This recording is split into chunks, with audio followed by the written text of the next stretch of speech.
some in progress work here for this week. I was looking at this area here, and I wanted to get this section in to enable me to finish that.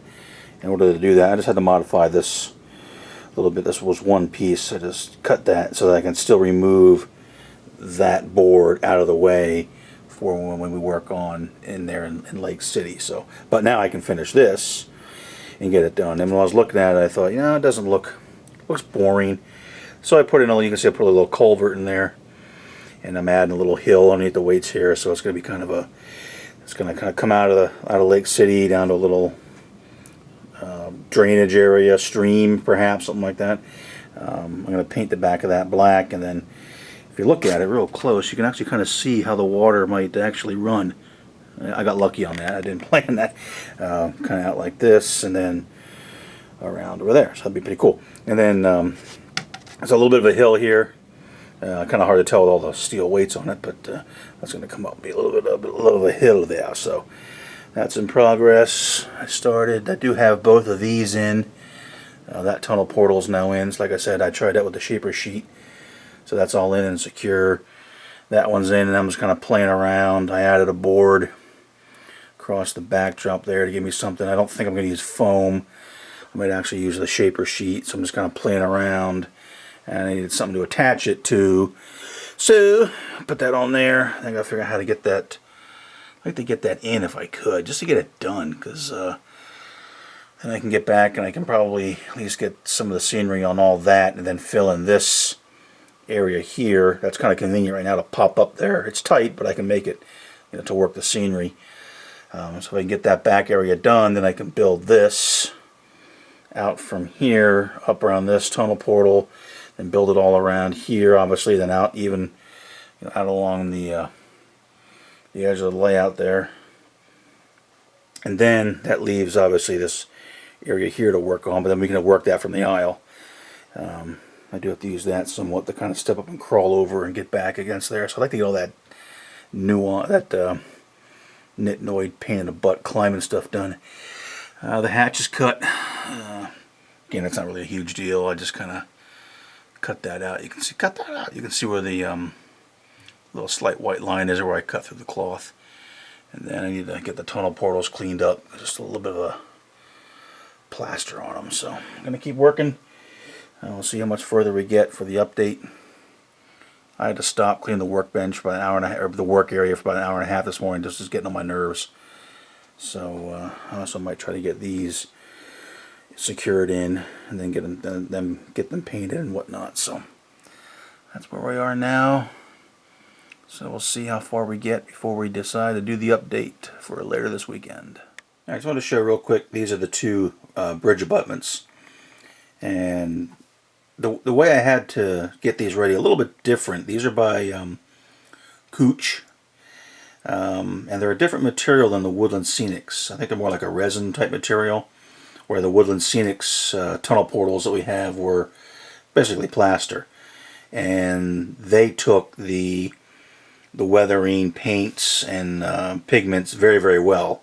But this was a little bit different, so I just wanted to really briefly touch on how we did these, in case you're considering buying these. Again, for the Woodland Scenics ones, see the earlier video. We did it pretty much per the instructions on the Woodland Scenics site, and it worked very well. With the one addition of doing the dry brushing of the white highlights. For these, again, what I did, I tried washes, didn't quite work. It wouldn't take. It just kind of beat it up on it, on the surface of the abutment. So what I did was I painted them. I did use the Woodland Scenics pigments. That's a slate gray. And I don't have a larger bottle. This is a smaller one of the stone gray. And I actually painted it with that. And again, it gave it kind of a uniform color. A little bit of variation. And then I went back, after that I dried for a little bit, and put some washes on. I used some of the Vallejo. That's a dark gray wash. And then I used an oiled earth wash. And then I have some of this. This is from a company called Secret Weapon. It's called Sewer Water. It's kind of a dark muddy, dirty brown wash, and I use those only because I had it. I mean, you could use anything. Those are all acrylic washes, and I kind of washed, and you can see there's a little bit of variation in the color of the stone. That's what I was going for. I didn't want it to be all, you know, basically monotone, all one color. So I did that, and then I went back at the very end, just this morning, with a real little bit of, I used again the Vallejo chalk white out of their train color set. But again, you could use any white. I like this one because it's kind of an off-white, not a real bright white. And I dry brushed it. So you can see all I used was one little drop of paint. And that's where I kind of dried the bristles off. And then came in and hit the highlights. And to me it looks really nice. I like that. It's just a simple technique. But I think it does so much to improve the look when you have brickwork and stonework like that. And this was really nice. This has a lot of raised surfaces. So it was very easy to just real lightly brush over that, and it picked up the white, and it really adds, I think, a lot of nice depth and character to these. And unfortunately, the way I originally had these planned, these are going to be pretty much mostly covered, but I might try to change that because I like the way they look so much. I might want to show more of them when we get them over on the layout. And I got that area pretty much ready to go, so we'll show a little bit later on how we're doing with that. So I just want to show that a little bit. It's a very nice technique with the dry brushing of the white, and it really kind of pulls it out. And there's still some variation in there. I might like perhaps a little bit more, but I think it looks fine. Especially when you get it in there and installed, and the scenery around it, and the bridge installed and whatnot. I think it's look pretty nice. So very happy with these. And again, these are from Cooch Enterprises. They're double track bridge abutments. And just took a little different technique to do these as opposed to the Woodland Scenics, which are made out of, I'm not sure if they're lightweight hydrocal or what it is, but they're definitely out of plaster. But these, I think, came out relatively nice. So let's we'll go ahead and get them over there and get them installed and get that area worked on. Just wanted to cover this real briefly so you can see what they look like. Alright, so here we are over in the bridge scene. And you can see I've got a culvert out of there, just a Woodland Scenics culvert. I have the area kind of dug out here for the pond. And you can see I kind of shaved things back. I like the way those abutments look, so I'm going to want to showcase them a little bit more.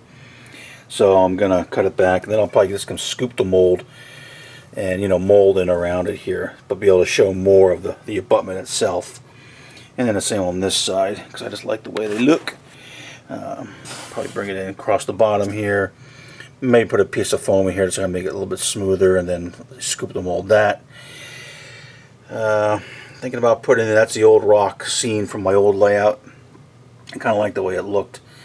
Add a little bit of a hill there. You can see this is kind of dug out where water would drain down here into the pond. Obviously also through the culvert. I'm not going to make a road going up into the yard.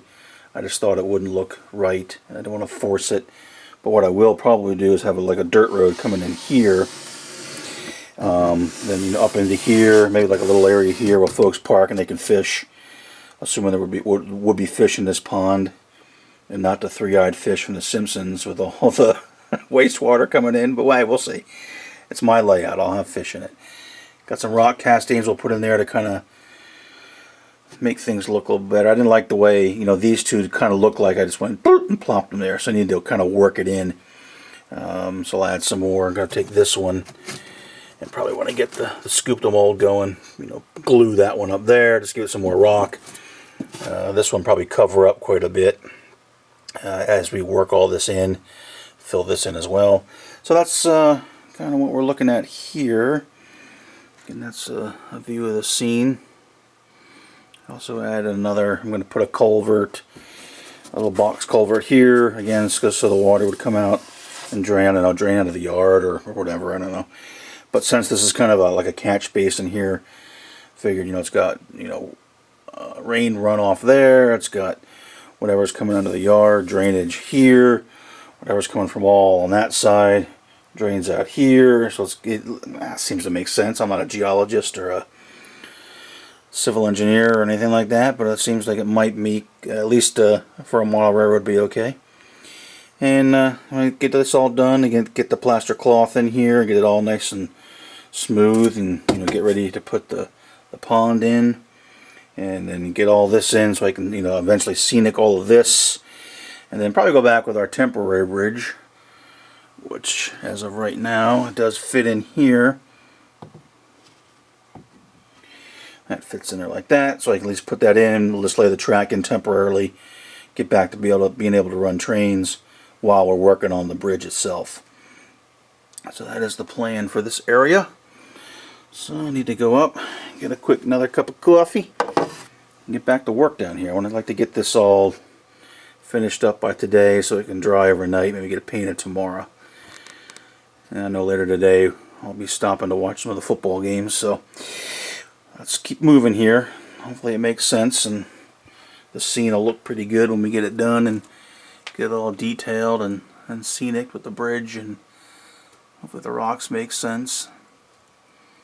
I still don't know how I'm going to tie it in the backdrop. Probably just put some bushes here to tie it in, and then I got to work. As you can see in the yard there, that's the one area the backdrop really should have been lower, but next challenge. But let's get this area done first, and we'll see how this looks. I want to cover one thing real quick. Been using a lot of the plaster cloth. It's kind of nice. This is the Woodland Scenics. It's a triple roll that I bought. They make them smaller, but I was going to use a bunch, so I bought this. And I've also, one time when I was ordering from MB Klein, Scenic Express makes some plaster wrap. Very similar. But I did notice they are different, and I just want to highlight that. Maybe people already know this, but of the two, the Scenic Express, I apologize for the glare, does seem to be, I guess I'll use the word, a little more stiff, in that when you get it in the water and you wet it, it seems slightly easier to handle the sheet when it's wet, kind of without it folding over on itself. Where the Woodland Scenics one seems, I guess I'll use the word thinner for lack of a better term, and you got to be more careful with it because it will tend to stick to itself and fold onto itself, especially if you have a larger sheet cut. Both work fine. I have no issues with either one of them. I just noticed there is a difference between the two. So if you're going to buy some, maybe buy one of these and try it and see which one you might prefer. This being thinner, again, in certain situations allows you to shape it a little bit better. But if you've got just a normal expanse or a flat area, you're trying to bridge a gap that you might want to be a little bit firmer when you're working. I found the Scenic Express plaster wrap to be a little bit more, I'm going to use the word firm, stiff. And I don't mean stiff like it's cardboard. It just seems it's slightly different in how it handles compared to the Woodland Scenic. So just FYI, I don't know if anyone else has experienced that as well, but I certainly did, and just wanted to make people aware of that. Alright, got everything in here. It's all scooped and molded up. Plaster cloth ends and everything, so now I gotta let it dry for probably overnight. I have to get it painted today, but I don't want to rush it. So put some other rocks in there, try to make it look reasonable. And I did leave, so we can see some more of those abutments, since I like the way they looked. So there we go. And that's going to be another culvert there. Got that all tied in, so we'll see. A little look alright.